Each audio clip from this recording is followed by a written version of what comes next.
Bombo International News.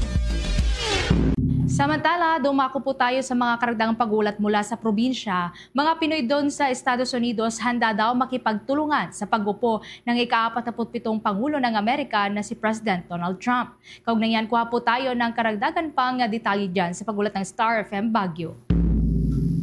Handang makipagtulungan at sumunod ang mga Pinoy sa Estados Unidos sa pag-upo ng ika-47th President ng US na si President Donald Trump. Sa exclusive interview ng Star FM Baguio kay Star International News correspondent na si Franklin Javier na isang sterile processing technician sa Estados Unidos, umaasa naman ito na maging maayos at matagumpay ang muling pag-upo ni President Trump. As a Filipino-American dito sa US, siguro mag-a-abide lang ako sa mga bagay na mga promises, yung mga platforms na yun. And then, syempre, hindi rin naman matutupad yun without the help of the citizens of the US. Diba? So, lahat naman ng mga platforms na sinasabi ng mga politicians, maganda naman lahat.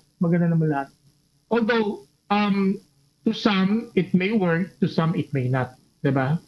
Pero yun nga, since day one pa lang niya ngayon ulit, pagkabalik niya ulit sa pwesto, he has 4 years to prove yung mga sinabi niya mga platforms. Bahagi ng panayam ng Star FM Baguio kay Star International News correspondent na si Franklin Javier na tubong Tuguegarao City. Matatandaan na matapos nga ang panunumpa ni US President Donald Trump bilang ika-47th US President, ay bumuhos ang pagbati sa kanya mula sa mga sikat at mga prominente na mga personalidad. At yan ang report mula Star FM Baguio. Para sa Bombo Network News, Star DJ John Marino para sa #1 and most trusted radio network in the country, Bombo Radio Philippines.